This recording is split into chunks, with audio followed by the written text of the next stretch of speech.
Ladies and gentlemen,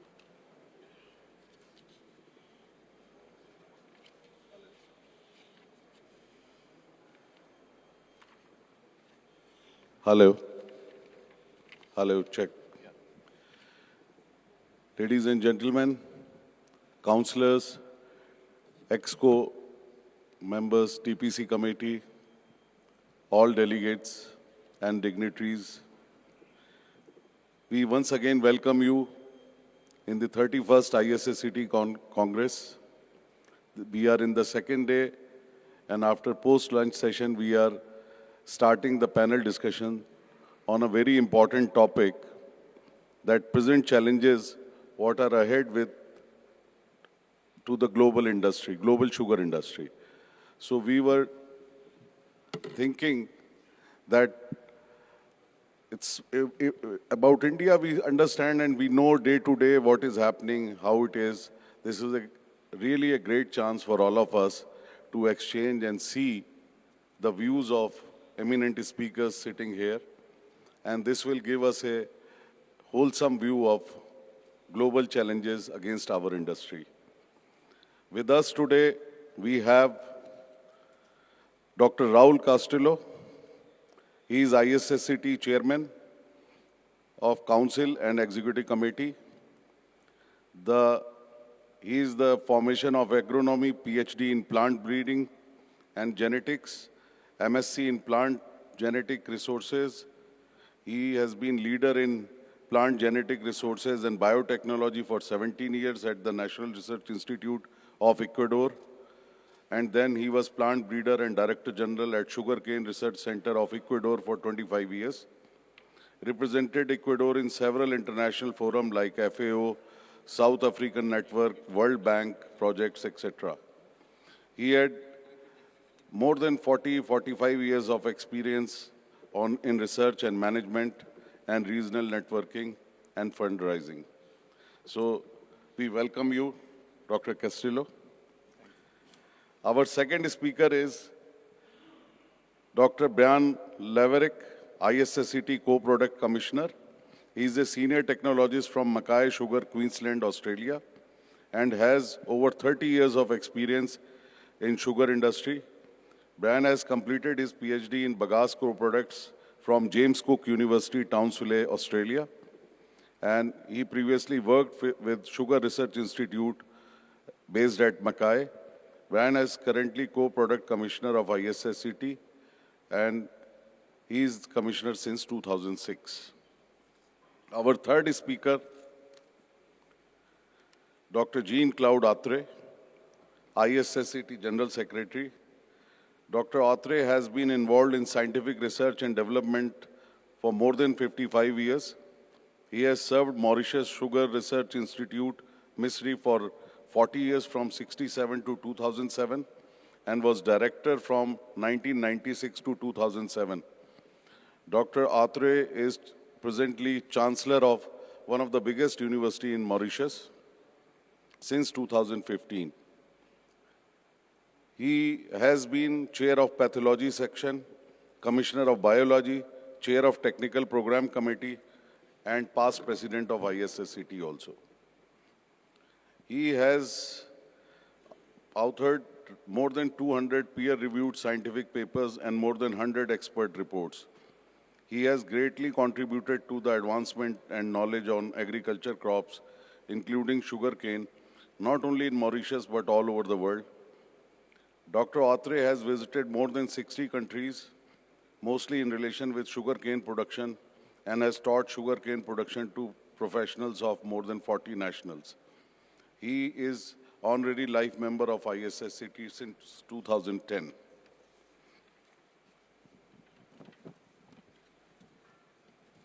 We also have with us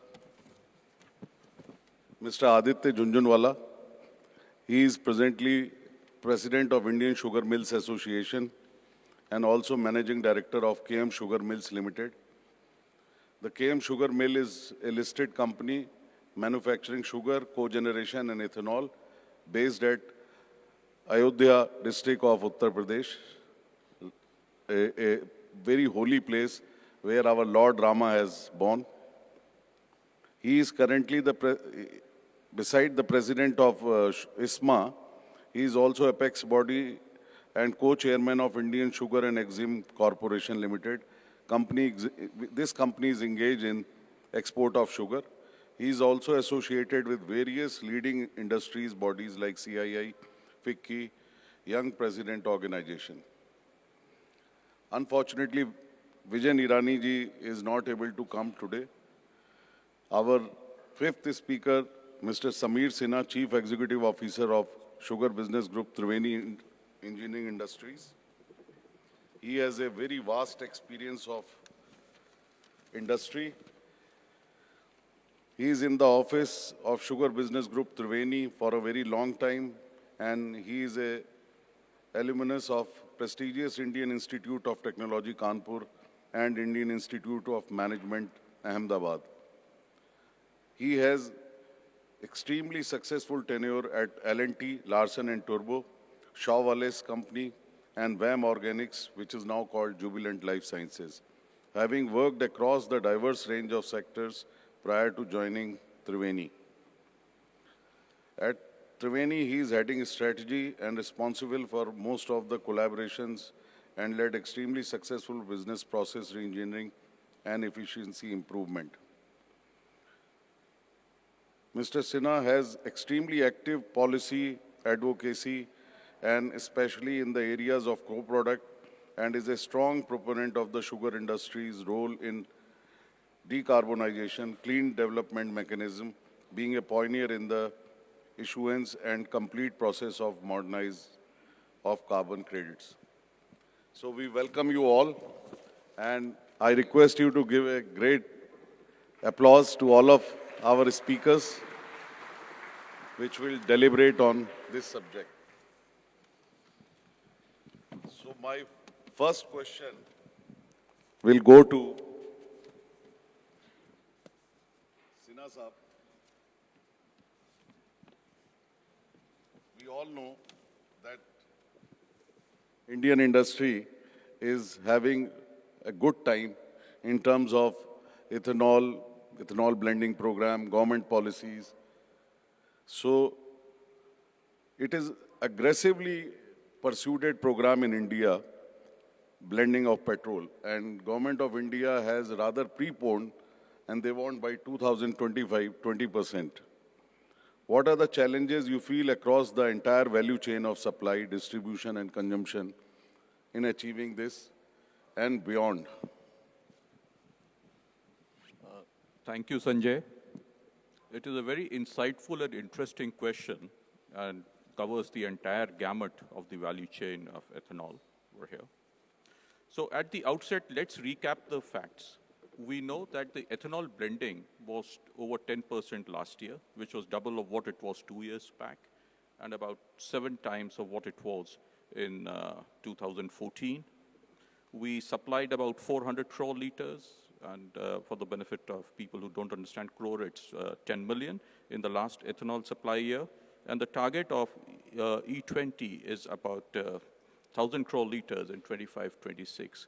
This year, against the 400 crore liters, we are already contracted for about 473 crore liters till the 6th of February, and another 22 crore liters is in the process of being finalized, which will make it 495 crore liters with another 6 months and about 6 cycles to follow. So 2 or 3 things emerge from this data point which I'm trying to make. A, this year the supply has been, last year when we talked about 408 crore liters, was only 70 crore liters from grain and 338 crores coming in from the sugarcane-based feedstocks.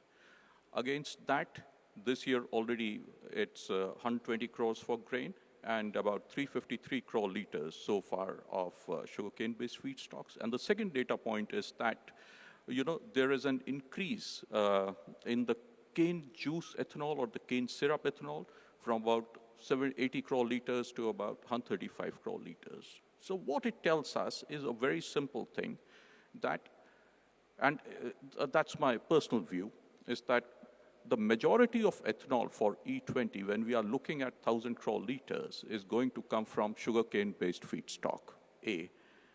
And B, from the sugarcane-based feedstock, the majority, we have already saturated the B-heavy route.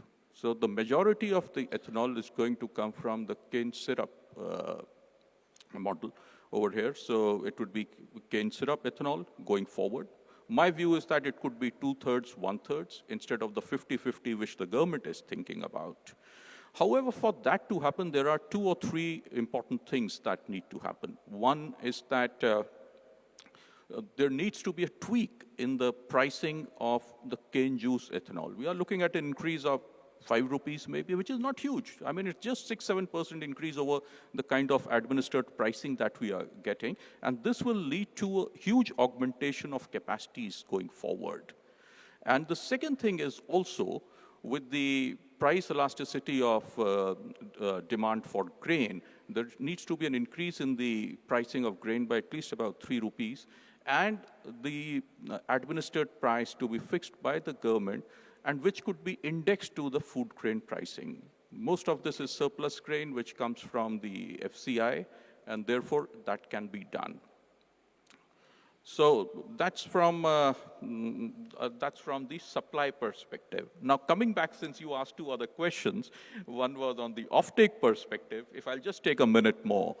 The position is that, okay, we would be in a position to do E20, but what about the offtake?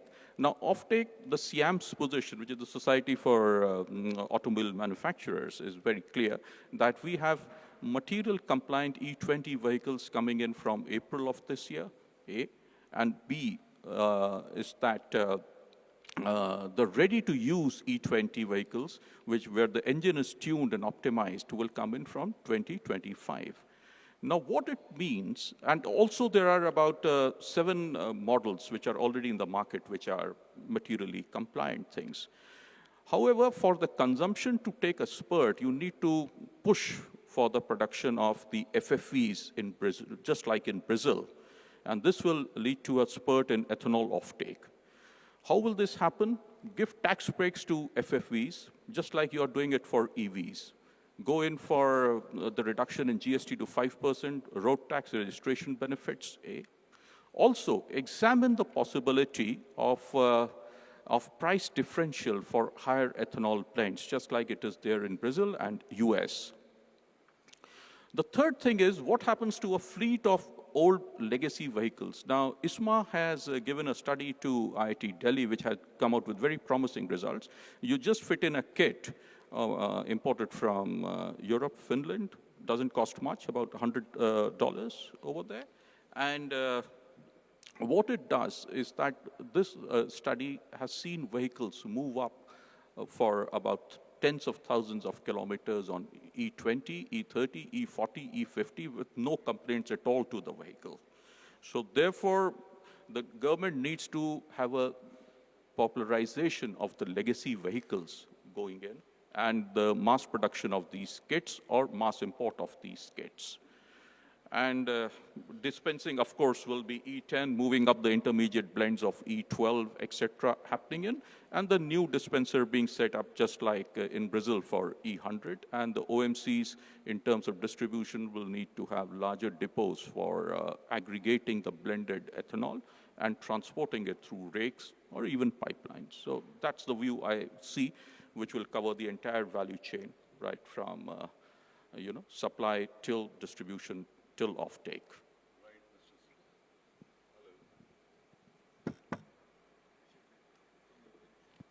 Hello.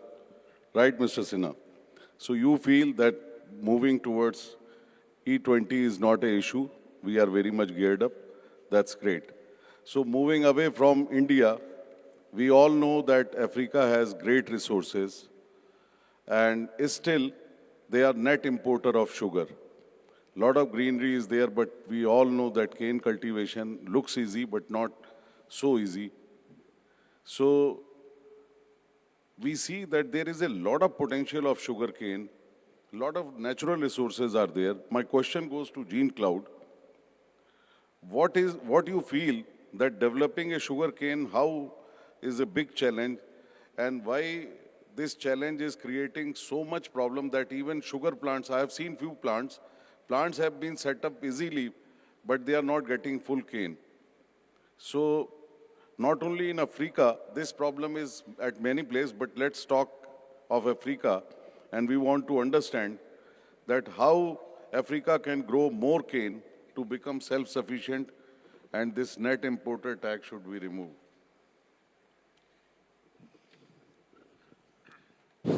Thank you, Mr. Chairman. I'm going to give some facts about Africa sugar. First of all, Africa, I'm going to give data for 2021 because data for 2022 are not yet available. In 2021, Africa produced 10.8 million tons of sugar. The bulk of it, or 8.7 million tons, came from sugarcane, while the remaining 2.2 were derived from sugar beet, mainly in Egypt and Morocco. The African continent accounts for around 7% of worldwide sugar output. And the worldwide sugar output for sugarcane is 1.65 million. So Africa is 7% of this. This is about production. Now, about consumption. In 2021, Africa consumed a total of almost 20 million tons of sugar. This accounts for 12% of worldwide sugar use. There is significant potential for gains in consumption driven by population growth.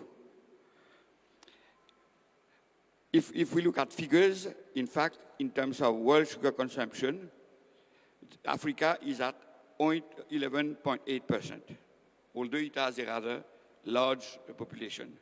The largest sugar consumers in Africa are Algeria, 1.8 million, South Africa, 1.7 million, Nigeria, 1.7 million, etc.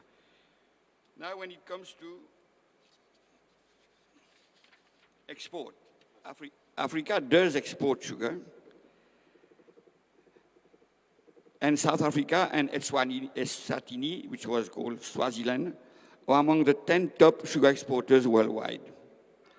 We must take into account that in 2021, around the world, there were 63.1 million tons of sugar exported, and Africa accounted for 9.8% of those exports.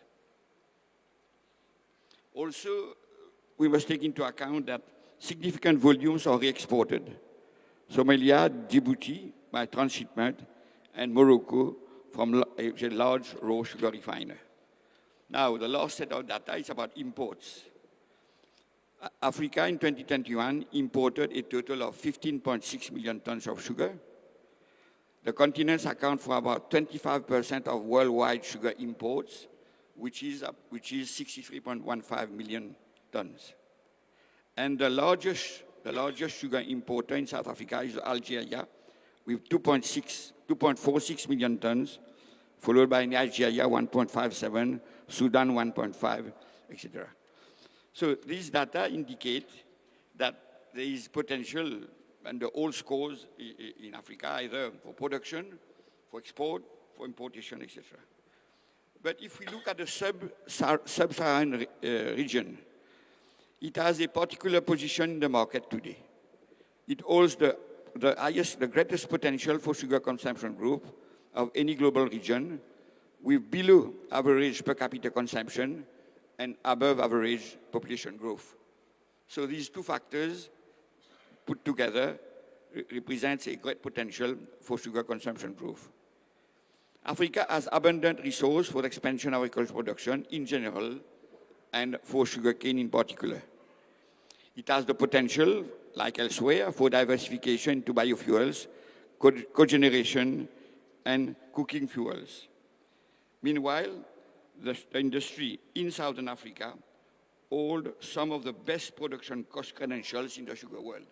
Sometimes we think of Africa being backwards, but when you look at cost of production, countries in Southern Africa probably have the most interesting performance on that.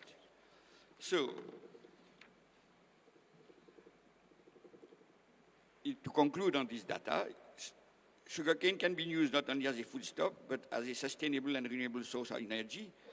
Diversifying the value chain could help create jobs, improve living standards of surrounding communities. There is an organization which has been set up with the aegis of the International Sugar Organization, etc., can help the continent to fill the supply gap for the commodity by facilitating fair intra-African sugar trade while increasing demand for African-produced sugar and attracting investment due to the strengthened regulatory environment. It can also protect against harmful trade practices such as dumping, and a factor, I must say, for having lived to it, is that there's an element of corruption that is also important when it comes to sugar in Africa. A focus on ESG standards is particularly suitable for Africa, given the role of development finance institutions in co-infrastructure and sector-focused programs. Because many initiatives include an emphasis on sustainability, players on the continent already have experience with green-focused investment. ESG standard can only significantly impact Africa's sugar industry, which is vulnerable to weather and price fluctuation.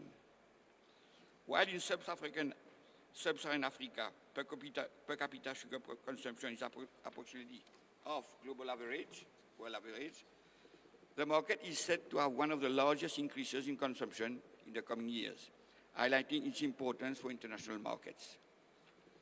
Establishing supportive ecosystems and regulatory frameworks is necessary to improve competitiveness and boost yield. Research on new varieties and how to deal with pest diseases, weather patterns, and other challenges, as well as the adoption of efficient enhancing technologies, will be integral to moving the industry forward.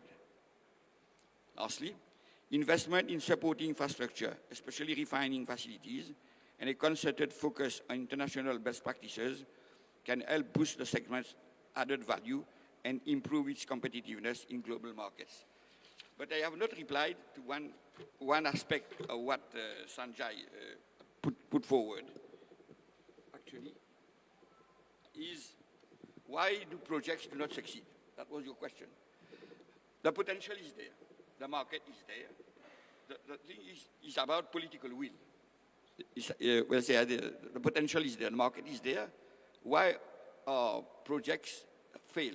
Some fail. Some do fail. Many successes, of course. There are many reasons for that. One of them is political will. The other reasons, very often, is lack of coordination between institutions that are supposed to support the industry. And this is a very, very important, I would say, factor causing failure of project.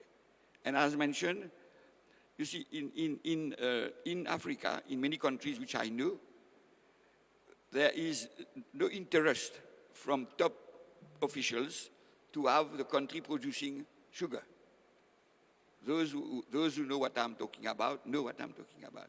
Because in many countries, there are cartels that favor sugar importations, often illegal importations, and therefore, this hinders the development of the local industry. And this is one, those are various, there are other various reasons for failure, pest diseases, drought, etc., but political and institutional failures are among the important ones. Thank you. Thank you, Jean-Claude. Thank you, Jean-Claude. We all know that COVID really has impacted all of us and to our industry which is around us. How many of you feel that the industry around you has been affected by the COVID? Can you raise hand?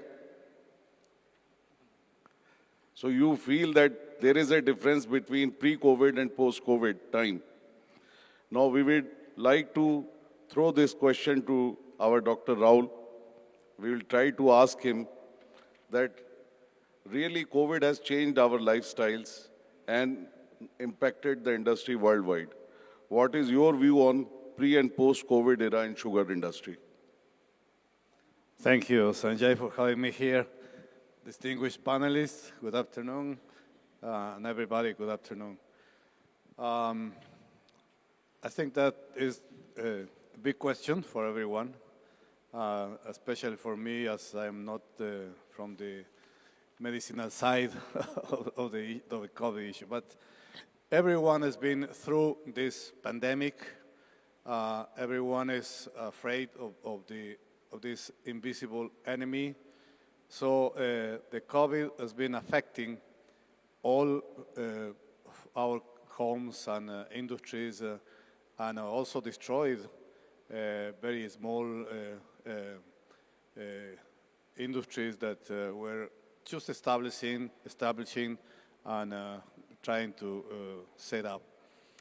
In the sugarcane industry, according to what I'm been asking and looking at, especially in my country, the confinement, put people at home.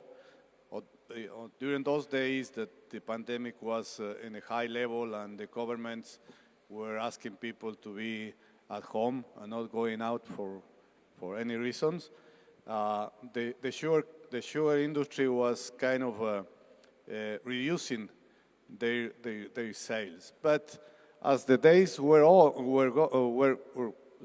passing, most of this confinement helped in the houses to use more sugar. Everyone was doing something in the house, so the consumption was not diminishing.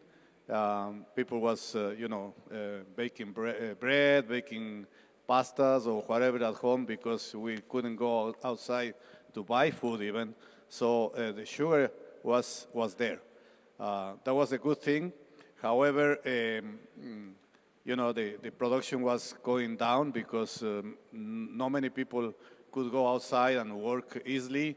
So the sugar industry was also affected very much during those days. Also, being a commodity, the sugar is being a commodity, the international sugar market also was affected because of the health issues, of course. The consumption in general was reduced in some of the countries, or in many countries, and the transportation costs was also increased. And nowadays, the transportation costs are very high for any commodities. In addition, sugarcane production costs were also affected due to the costs of materials to grow canes. For example, at least in Latin America, in my country, the cost of fertilizers were very much increased due to transportation costs.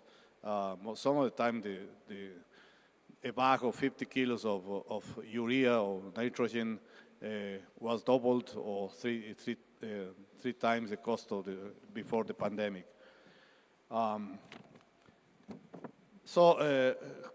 I think what I can say is the COVID-19 pandemic has had differential impacts of distinct types of farming systems.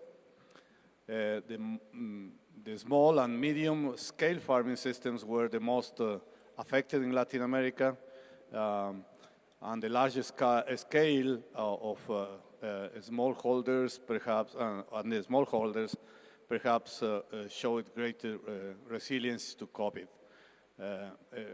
Great diversity of mechanisms was implemented, of course, by the farmers and the other agribusiness foods to overcome the pandemic. Also, this is an interesting thing that we've been seeing in most of the countries.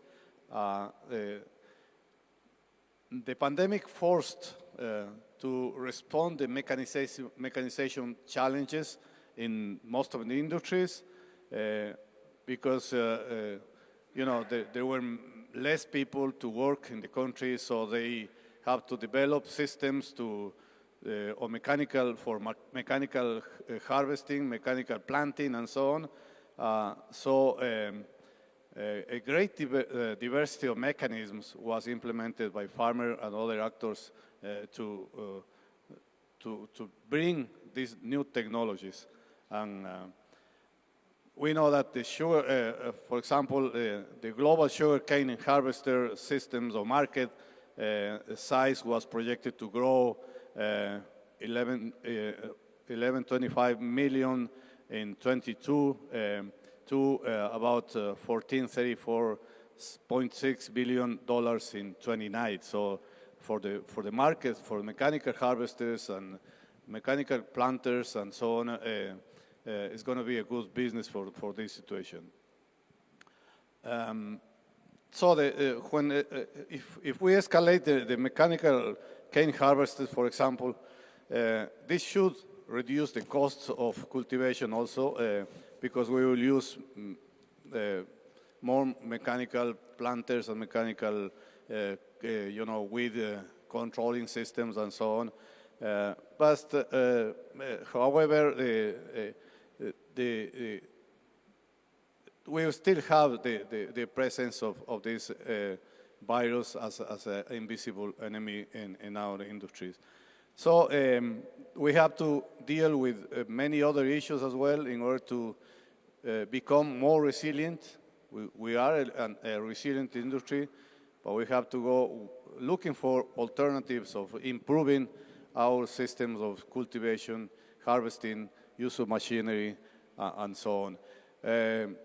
Also, I could say that the industry was a very helpful industry during the pandemic times.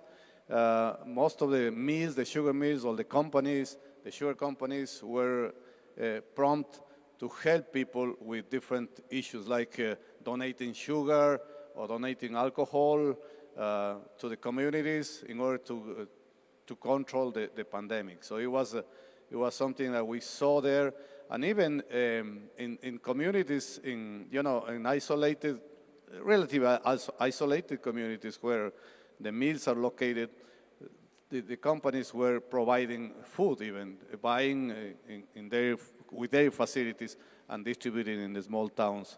So I would say that the pandemic, the COVID-19 pandemic has been a terrible situation for all of us. It was during those pandemic times, all of us were very nervous. We didn't go out. We didn't go even near the window because we thought that it was right there, the enemy. But now the resilience of the industry is real, very important because it is overcoming this situation very good, in a good condition, I should say. I know that's something that I wanted to say, and thank you, Sanjay. Thank you, Dr. Raul, for your insight on this COVID. Really, this has impacted, but we have shown, whole world has jointly fought against this, and ultimately it seems that we have taken over this pandemic. Now my next question goes to Aditya ji. Since Aditya ji is heading Indian Sugar Mill Association as well as the body which helps in exporting the sugar from India, I want to ask you that since last 5 years, whatever surplus sugar we are doing, because probably out of last 5 years, 2 or 3 years, India was the largest sugar producer in the world, overtaken Brazil also. But there was government for our rescue when they have supported us in allowing a quota and exporting the sugar. But this may not be situation always. How our industry is prepared, because government biopolicy has given us various options to utilize our cane, not only in sugar but in other fields also. So I just wanted to know that how we are geared up, if there is a surplus sugar in future, how we will tackle it without government support. Thank you, Sanjay ji. As you rightly said, Indian industry was in a difficult phase. The Indian industry was in a difficult phase at that time because we were in a cyclic nature. Sometimes there will be surplus productions and sometimes there will be less. So initially, during the surpluses, we have to go to the government for rescues, getting some kind of support to export sugars. But as you rightly said, for the last 3 years, the industry, government and the other stakeholders have worked together to find out a permanent solution to the problem.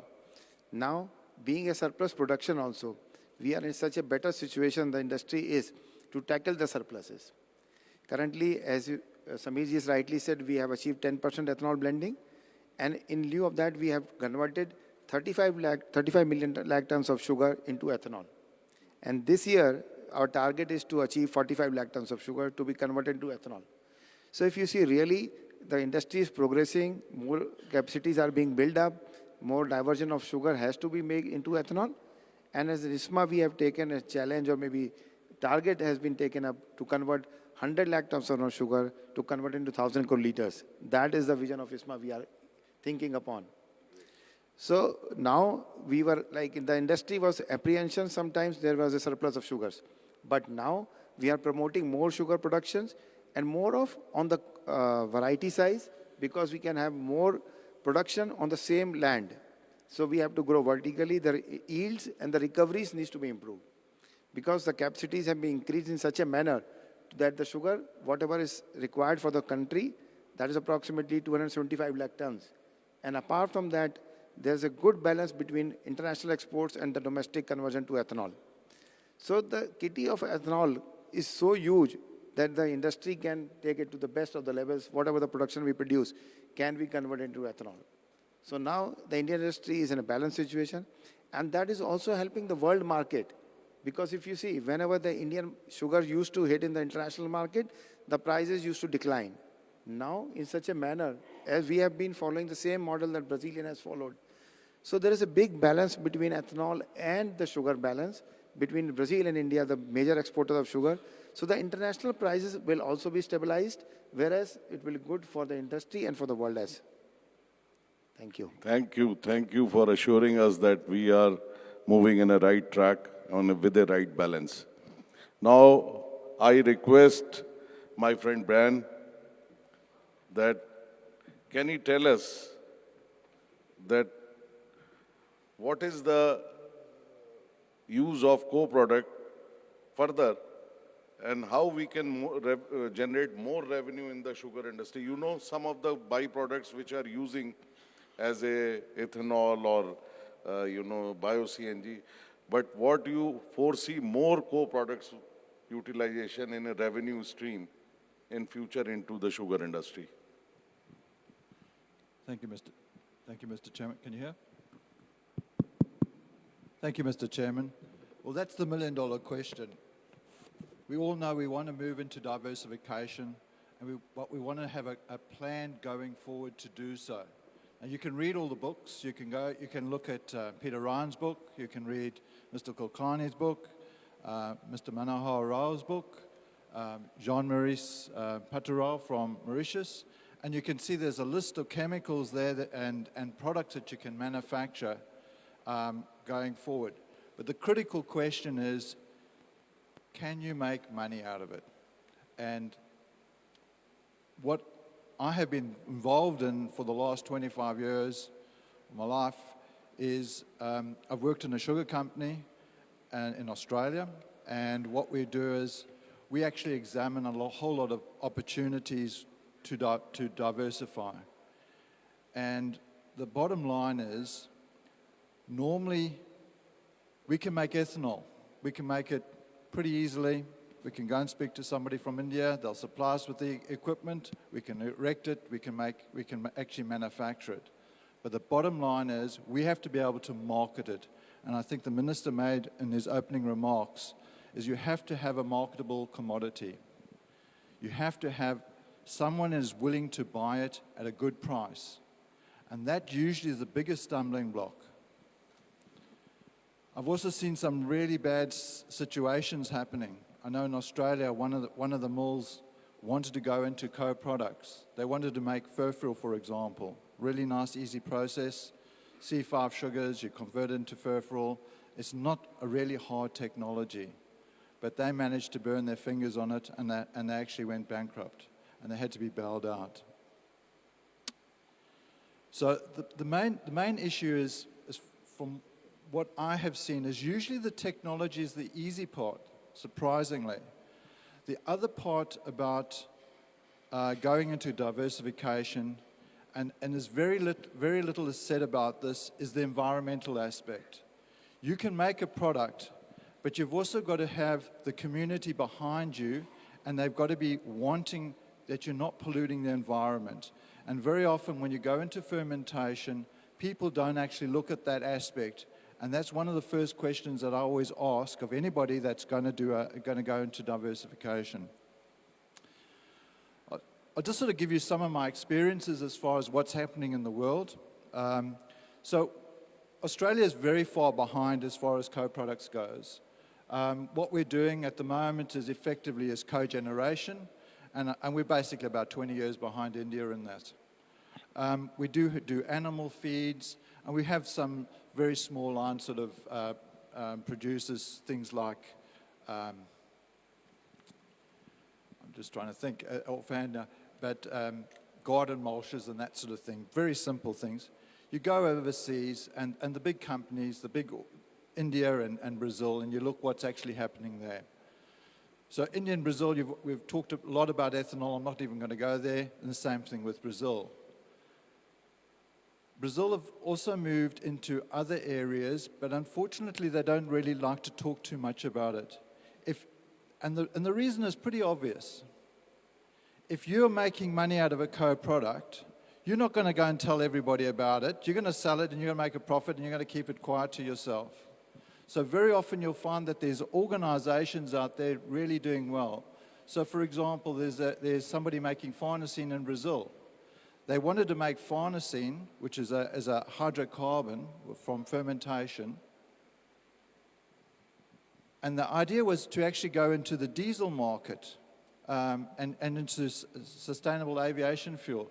And what they found was the production costs were too high. What they actually did do is they've actually gone into the lotions and hand lotions. So I can't remember the companies. I'm not going to mention companies, but they're making a really good profit out of it today. We've invited them to come along to some of our co-product sessions. We had last year, the previous workshop was held in Brazil for co-products in about 2019. We invited them along, and guess what? They didn't come because they know what they're doing. They're making good money. If you go to, for example, to Africa, to South Africa, one of the mills there is really into animal feeds. They're making as much money from animal feeds as they're making from their sugar. You just don't hear about them. The message I want to convey to you is you've got to find the market. So for example, in Zimbabwe, in the early 80s, they actually had the largest ethanol plant outside of Brazil. Nobody knew about it, but they were actually making fuel ethanol. This is in the early 80s. I tried to tell people about this in the early 200s in Australia, and all I got was the motoring organizations were just, you can't use ethanol in your car. But hang on, they do it in Brazil since the 70s, and even Zimbabwe was doing it.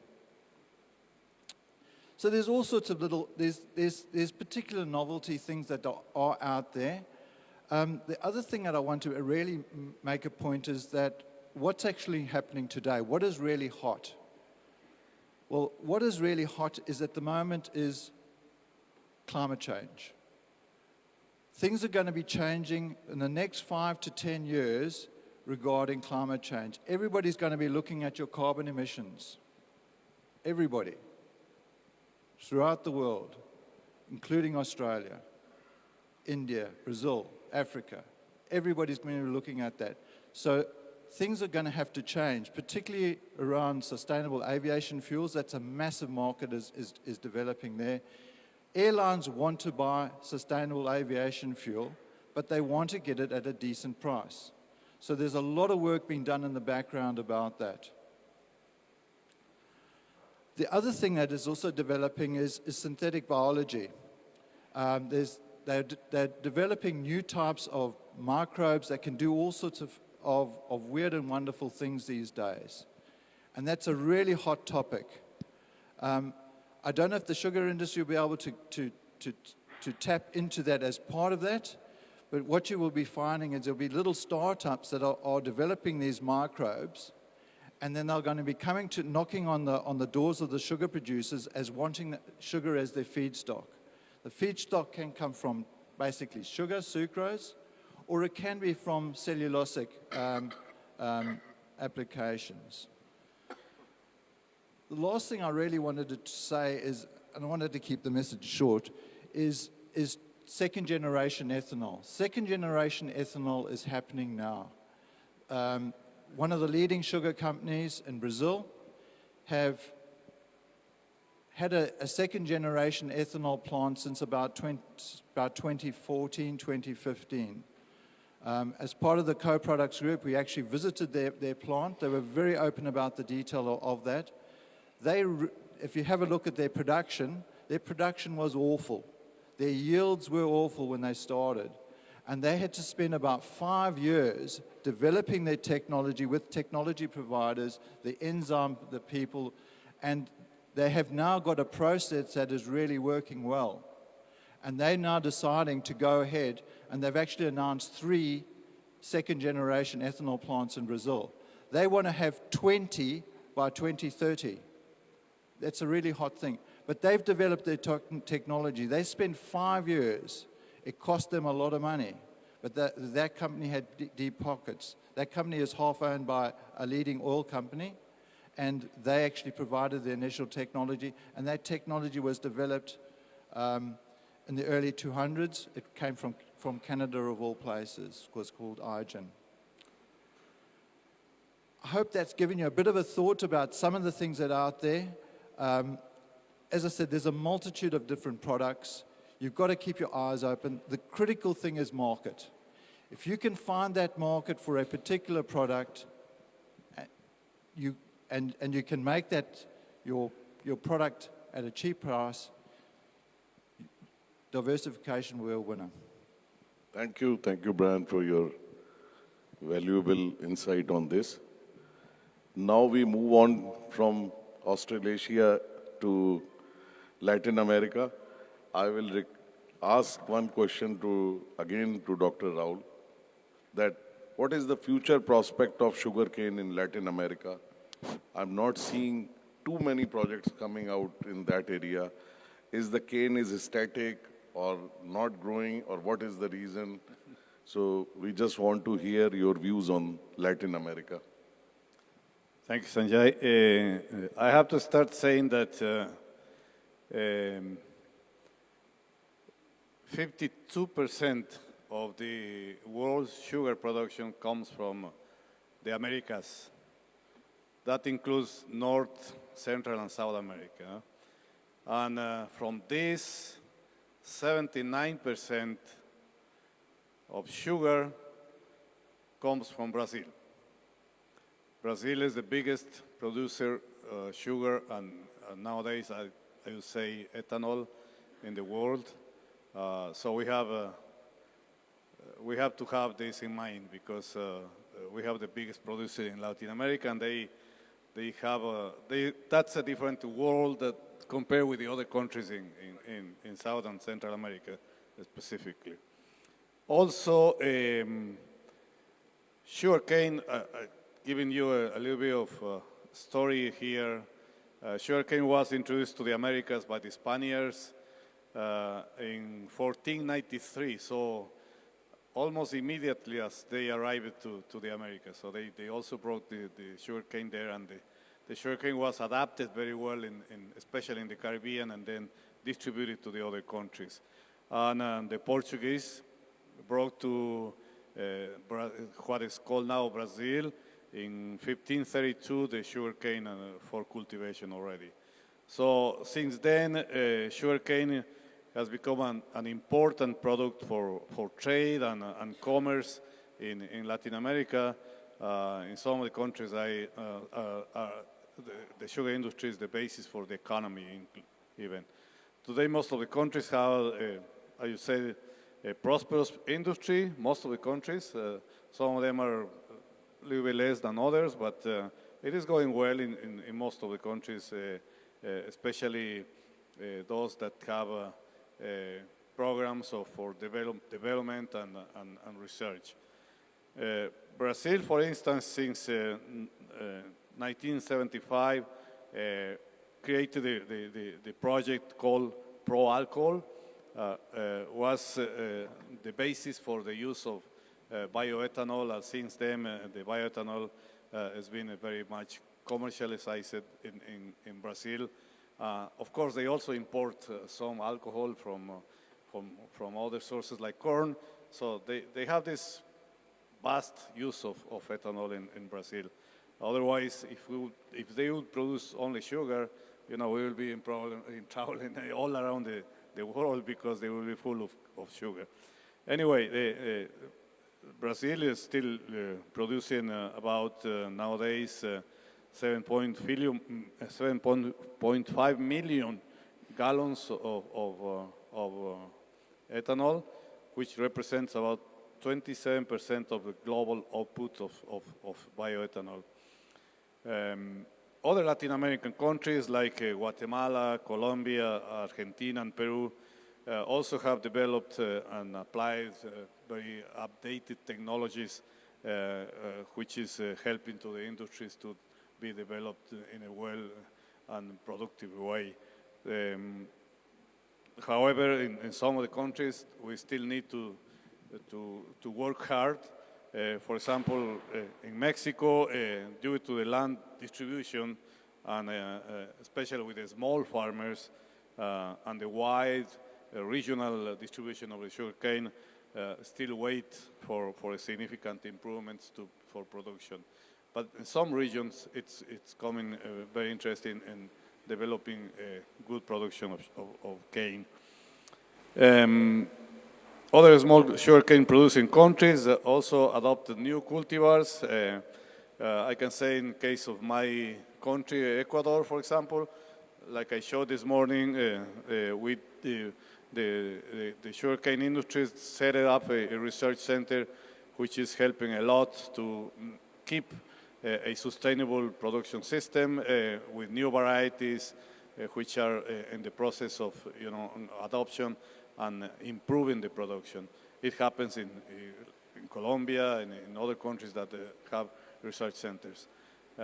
So the technology is going on. Latin America has opportunities to develop very well in the sugar industry. Most of the countries also are going through the use of bioethanol, blending with the gasoline especially.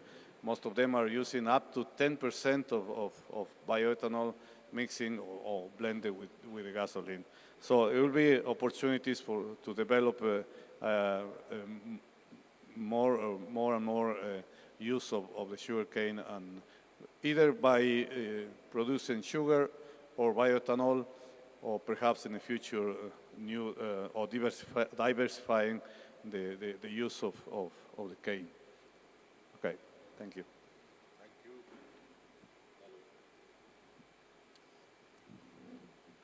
Thank you, Dr. Rao. My next question is to Aditya ji. We all know that in India, cogeneration started in early 90s, and it was very popular, and it was almost the backbone of Indian sugar industry at that time. But slowly, with the natural resources, we became number one in the solar power, which is very cheap source of the power. Lot of power from wind and hydro is also coming up. And I believe almost 35–40% states of India is surplus in power. And rest of the states are catching up very fast. They are also becoming power surplus. So in this, there will be a scenario where we will not be able to sell our cogeneration, and maybe our bagasse will be surplus. So what do you think? Is industry is thinking for some alternative use of bagasse? Some thinking is going in this direction?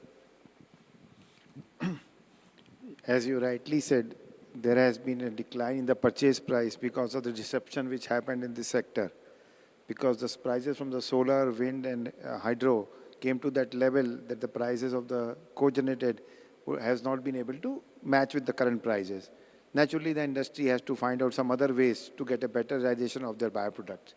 Like Dr. Brian said, we need to work on a different type of technologies. We in industry have taken up a couple of initiatives to work on these technologies.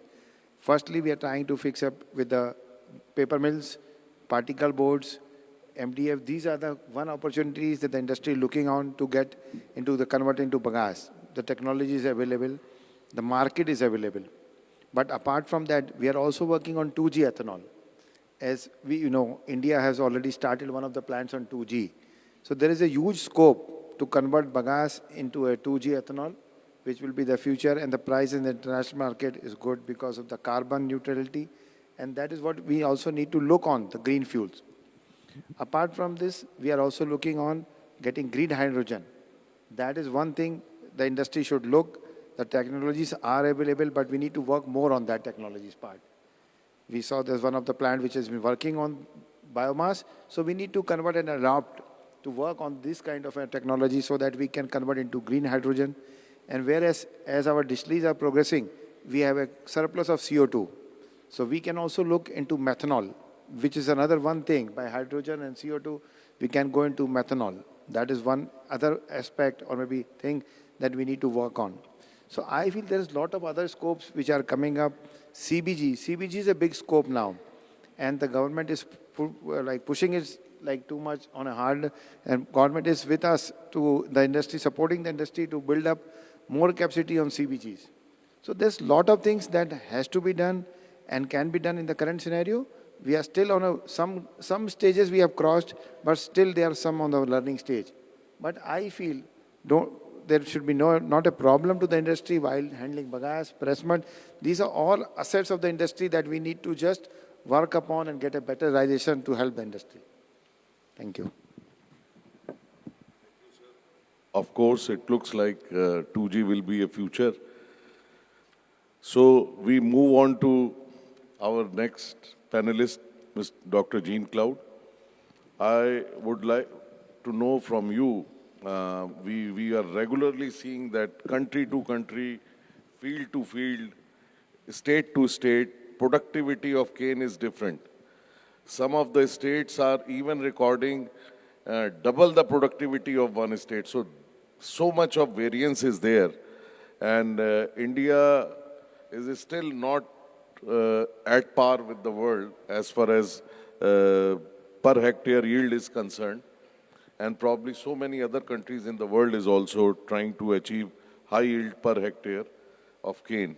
So with your experience of more than 5 decades, we would like to hear from you what should be done in this field to have more yield per hectare. Thank you, Mr. Chairman. I'm going to tell you what is not being done, not what should be done to achieve increased productivity. Well, sugarcane is grown in 115 countries. It accounts for 80% of sugarcane output on the planet. It has a long story because it started, the word sugar itself was quoted for the first time 300 years before Christ here in India. And it has been used to produce sugar. It can produce a range of co-products. It should have a brilliant future. Now, when you look at things, you will see that there is a downward trend in sugar production compared to other crops like sugar beet or corn, where productivity gains have significantly increased. Now, yet there is a demand for sugar. The world population is increasing at nearly 1% a year. This means about 75 million more people on the planet this year. So there is a market. So how can you address those issues of increasing productivity? First of all, if you look at the other crops, they have made leaps in productivity because they have invested in R&D. There is not enough investment in R&D worldwide into sugarcane, which would lead to increasing productivity with the production of new varieties, first of all. And new varieties are not enough because of the long time taken to produce them, let's say 12 years, and the long time to adopt them. When a variety is released, it takes years to be adopted, and the productivity gains, in fact, take time. The other aspect is very often the planting material is not what it should be. So poor planting material means a poor stand, and a poor stand means a whole crop cycle which is underproducing. That's another aspect. Another aspect is the resources needed to produce sugarcane. One of them is water. Sugarcane requires relatively large amounts of water compared to other crops. And some areas are rain-fed, and when there are droughts, etc., the productivity, of course, goes down. The other aspect about decreasing productivity is soil fertility. Sugarcane is grown year after year after year on the same soil.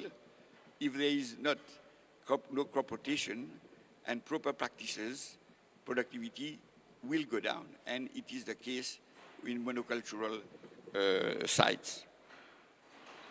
Now, in many countries, the cost of labor has increased, and sugarcane growers have to resort to mechanization to be able to harvest the crop. Mechanization, of course, have advantages, but very often this results in compaction, in increased traffic in field, and inadequate adjustment of the base cutter of the harvester might result in substantial loss in the most let's say, productive part of the cane. Now, and another aspect maybe we could delve into is, of course, climate change. Various high stress or temperature stress can affect germination, resulting in poor growth, and also influencing the ripening process. So the real effect of climate change on sugarcane has yet to be assessed. We talk a lot about climate change. In fact, it is one of the strategic issues that we have identified at the level of the Technical Program Committee and the Executive Committee at this Congress. Right. Overall, the need to increase sugarcane and sugarcane productivity can be summarized by sustained investment in the cultivation and in R&D for improving productivity in the years to come. New technologies, such as application of artificial intelligence in the management of field, and also taking advantage of the advances in biotechnology about genome editing, gene silencing, etc. This can bring an increase to productivity. But we have two categories of industries, those who are, I would say, basic and those who are sophisticated. Those who are basic can with simple practices, increase their productivity. Those who are already at a high level of productivity, they have to make a sort of quantum leap with all these new technologies. But this comes through our investment in R&D. So as a researcher, I would advocate, I would be a preacher, that industries should harvest at least 2% of their revenues in research. If this is done, sugarcane, will become a fantastic crop. Thank you. Thank you, Dr. Jean-Claude. With this, we end our panel discussion. You have listened to our panelists telling you about whatever the global challenges we discuss, which are in front of our industry. Those global challenges were well answered by our panelists. Thank you very much. I request Shri Tarun Sahni sir to give the mementos to our panelists, please.